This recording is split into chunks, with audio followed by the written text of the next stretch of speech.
Hello everyone, welcome to Study IQ. In this video, I will bring to you the current affairs of 9th of March. Let's start the video. What is the theme of the International Women's Day? And you know that International Women's Day is celebrated on 8th of March every year.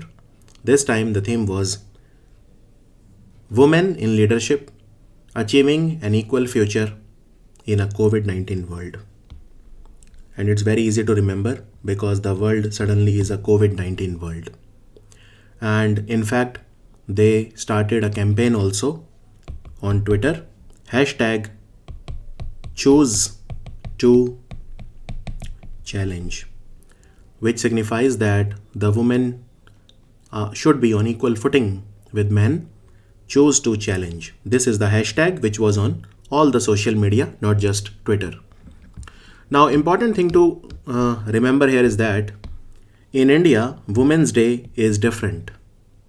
In India, Women's Day is 13th of February because it is the birthday of Sarojini Naidu.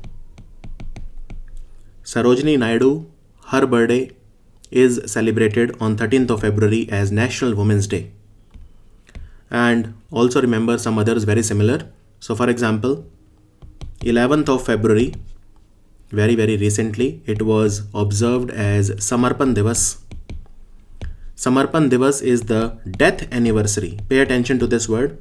Death anniversary of Deen Dayal Upadhyay. Deen Dayal Upadhyay. So Deen Dayal Upadhyay's death anniversary is observed as Samarpan Divas. Another important day is 11th of April. 11th of April is the birth anniversary of Kasturba Gandhi. Who was Kasturba Gandhi? Kasturba Gandhi was wife of Mahatma Gandhi, and Kasturba Gandhi's birthday is 11th of April, which is celebrated as National Safe Motherhood Day. National Safe Motherhood Day, right? In fact, a very important day is 23rd of January, which is the birthday of Netaji Subhash Chandra Bose.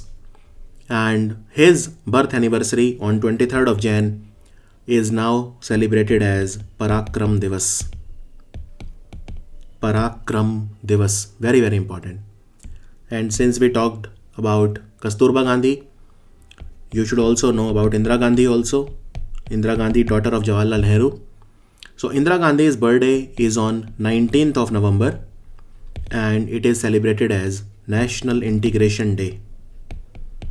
National Integration Day. So at least remember these five. Kasturba Gandhi, Sarojini Naidu, Indira Gandhi, Subhash Chandra Bose, and death anniversary of Deen Dayal Upadhyay. Prime Minister Narendra Modi inaugurated the Maitri Setu. Maitri Setu in English would mean, Maitri means friendship and Setu means bridge.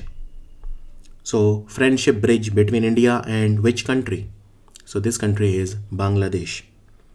And this is nothing, Maitri Setu is the same as the Feni bridge.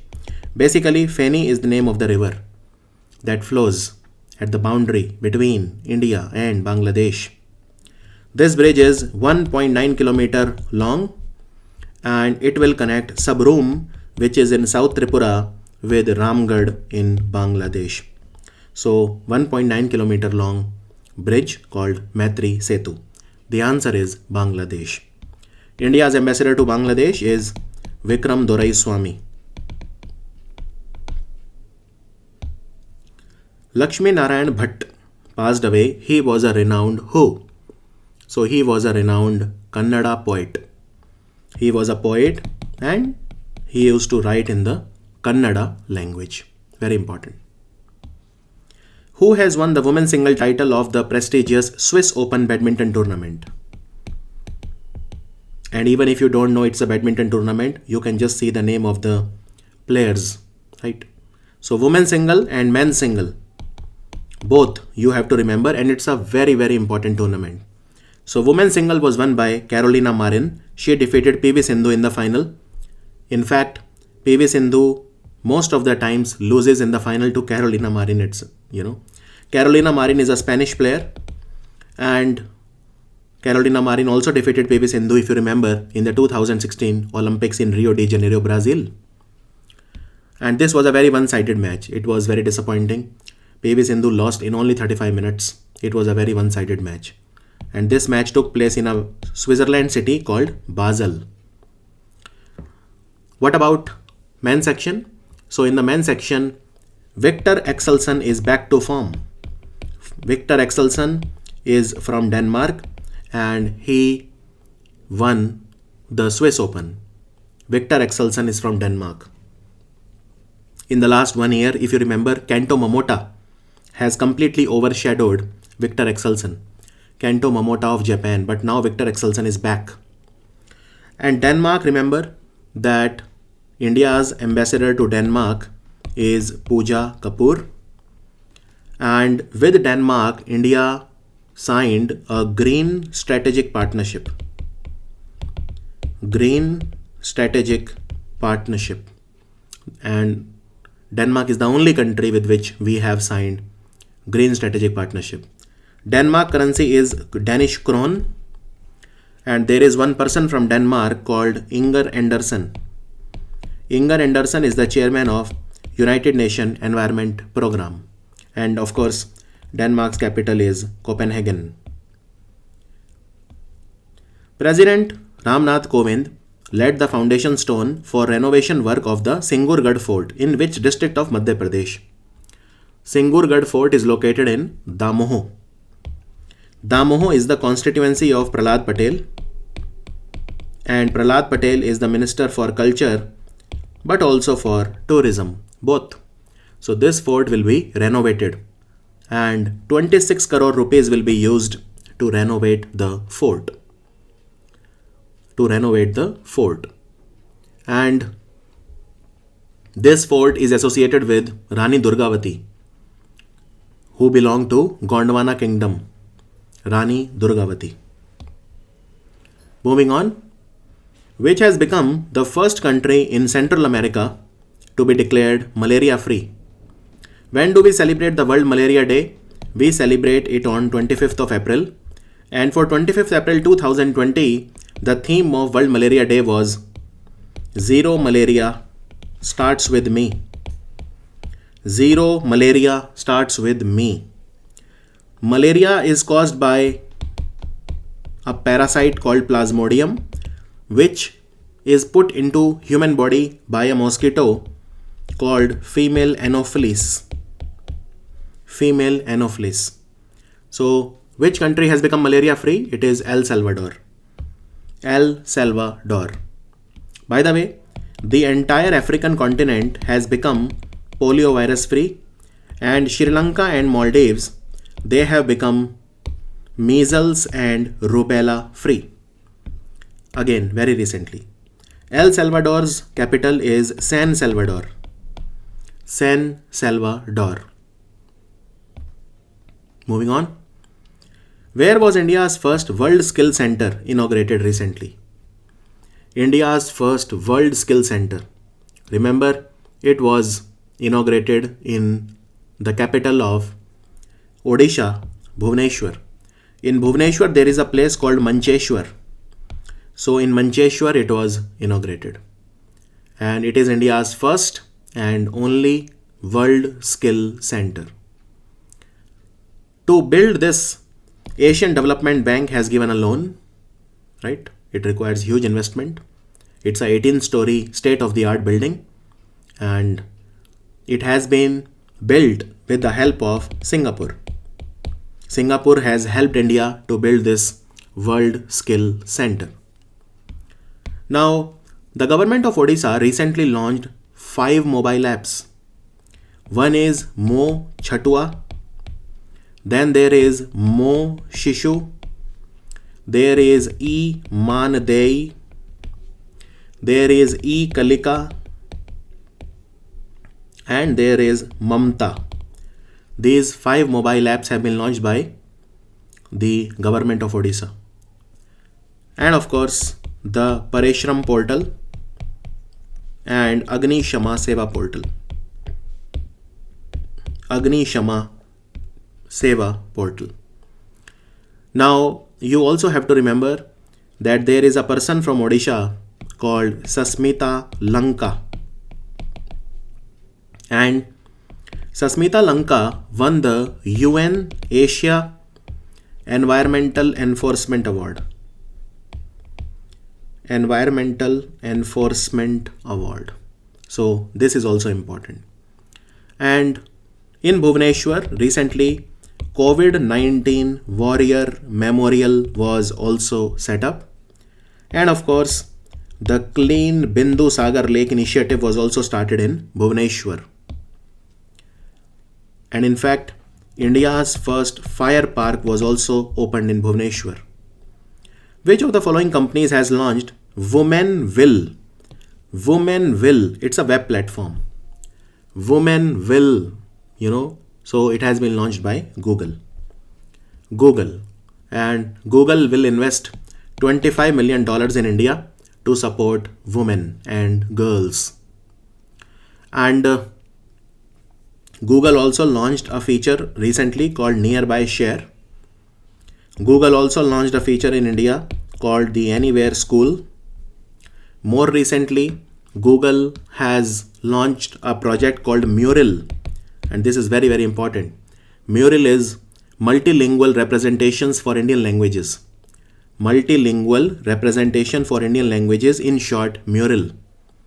Google has acquired a company called Fitbit. Google also launched a project called Make Small Strong to support small businesses. And of course, Google also partnered with the Ministry of Culture to launch Life in Miniature project. Swadhinta Puruskar is the highest civilian award of which country? And this award was given to 9 individuals and 1 organization recently. You need not remember the name, but this award was started in 1977 and it is the highest civilian award of Bangladesh. In fact, there is a road that will connect India and Bangladesh, and that road is called Swadhinta Sadak. Sadak means road, Swadhinta. So Swadhinta Sadak is the road between India and Bangladesh that will start very, very soon. Which railway zone has introduced a mobile train radio communication system? MTRC. Mobile train communication system will facilitate direct communication between the train crew and the station master and the control center, right? So MTRC for the first time has been commissioned in India and it was introduced recently by the Western Railway, right? Paschim Railway or Western Railway. So the answer is Western Railway. And remember, Western Railway is headquartered in Mumbai. Western Railway is headquartered in Mumbai.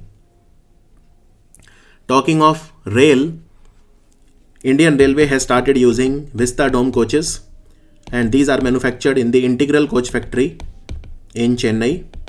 And recently Vasuki was launched, India's longest freight train, 3.5 km long. Its journey was from Bhilai to Korba in Chhattisgarh.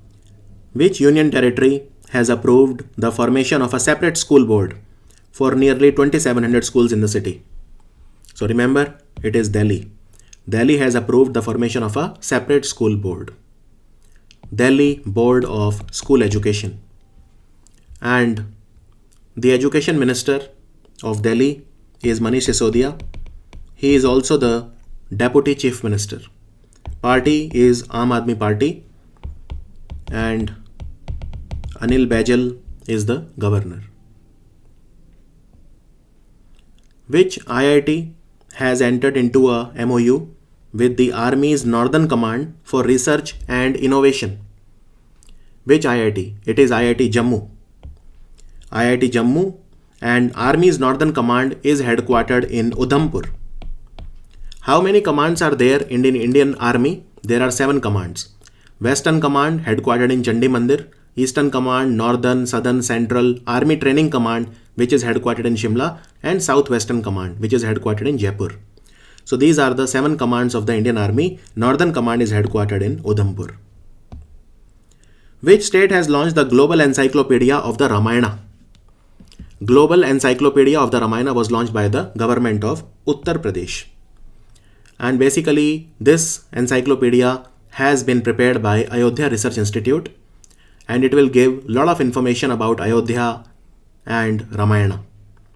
So it is all the more important because there is a concept of 7 holy cities, Sapta Puri, or 7 holy cities in India, which are considered the holiest Hindu pilgrimage cities. Out of these, 3 are in UP: Ayodhya, Mathura, and Kashi. These 3 are in UP. Kashi is the old name of Varanasi.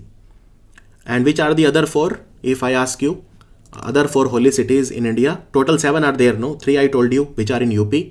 Which are the other 4? So there is Dwarvati, which now we call Dwarka, Gujarat, right? There is Avantika. Avantika, now we call it Ujjain, on the bank of Shipra river. And there is Kanchi, which now we call Kanchipuram in Tamil Nadu. And Maya, which we now called Haridwar. So these are the 7 holy cities in Hinduism. Which state government has dedicated 2021 as the year of education? It is the government of Arunachal Pradesh. Government of Arunachal Pradesh, they declared 2021 as the year of education, and they basically also launched a scheme called Mission Siksha. Siksha means education. So Mission Siksha, to improve the standard of education in the next 2 years. And Pema Khandu is the Chief Minister of Arunachal Pradesh. What is the name of the real-time vessel tracking system launched by India in order to help the seafarer and fishermen? So this is known as Sagar Manthan. Sagar Manthan is basically Mercantile Marine Domain Awareness Center, MMDAC, and it will help the fishermen in case of any emergency. And who is the Minister for Fisheries in India? Giriraj Singh. Giriraj Singh. Who has been appointed as the chairman of APRACA, Asia Pacific Rural and Agricultural Credit Association? APRACA. Remember, it is G.R. Chintala. Govinda Rujulu Chintala, who is the chairman of NABARD. So, NABARD chairman Govinda Rujulu Chintala has been appointed as the chairman of Asia Pacific Rural and Agricultural Credit Association. And this association was established in 1977. There are 21 countries in this association. These 21 countries belong to Asia Pacific. Glenmark Pharma has appointed whom as their brand ambassador for their product called Candid Powder? So it is Rohit Sharma. Rohit Sharma, cricket player, is the brand ambassador for Glenmark Pharma. Where is India's first forest healing center inaugurated? India's first foreign healing center was inaugurated in a place called Rani Khet. Rani Khet is a hill station in Uttarakhand, right? And it is very similar to the Japanese technique of forest bathing, which is known as Shinrin Yoku. Shinrin Yoku is a Japanese technique of forest bathing. So it's very similar to that, Forest Healing Center. So that was a video for 9th of March. I will see you in the video of 10th of March. Thank you for watching Study IQ.